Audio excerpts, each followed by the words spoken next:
यह कहानी इकबाल के एक 16 साल का बच्चा जो अपने अब्बू के साथ एक छोटे से गांव में रहता था।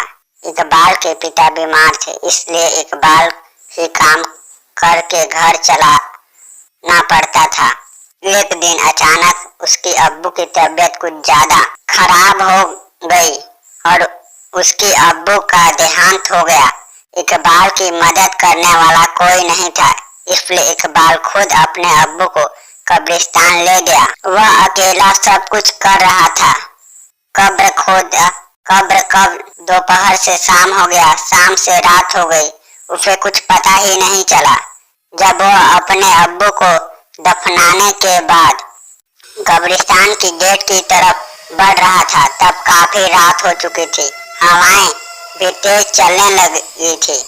अचानक इकबाल को किसी ने पीछे से आवाज दिया, इक्कू। जब उसके पीछे मुड़कर देखा तो कोई नजर नहीं आया, सिर्फ इकबाल के अब्बू उसे इक्कू कहके पुकारते थे। इसलिए इकबाल ने सोचा शायद उनके अब्बू उन्हें पुकार रहे हैं। पर जब इकबाल ने जोर जोर से अब्बू अब्बू कहकर पुकारा, फिर भी कोई जवाब नहीं आया। तब वह डर गया और जल्दी जल्दी गेट की ओर बढ़ने लगा। लेकिन जैसे इकबाल गेट के नजदीक पहुंचा, अचानक गेट बंद हो गया।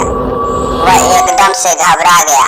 कब्रिस्तान की दीवार और गेट इतनी ऊंची थी कि वह उसे किसी भी तरह पार नहीं कर सकता था। कब्रिस्तान की एक और गेट थी जो कि पीछे की तरफ थी, लेकिन उस गेट तक जाने के लिए इकबाल को वापस कब्रिस्तान के बीच से होकर जाना पड़ता।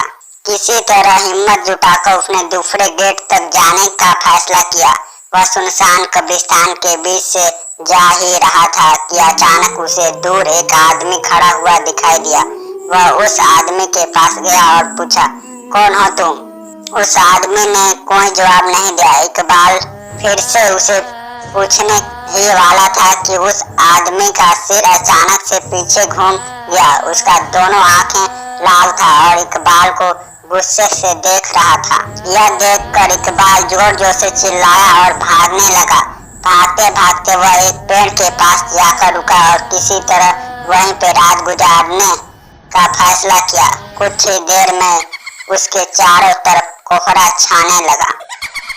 अचानक उसके सामने एक औरत को भागते हुए देखा। उस औरत के पीछे पीछे एक बच्चा भी भाग रहा था और उस बच्चे के पीछे एक और औरत भाग रही थी, लेकिन वह औरत भागते भागते अचानक रुक गई। इकबाल की तरफ आने लगी। जैसे ही कोहरा हटा, उस औरत की चेहरा इकबाल को साफ साफ दिखाई देने लगी।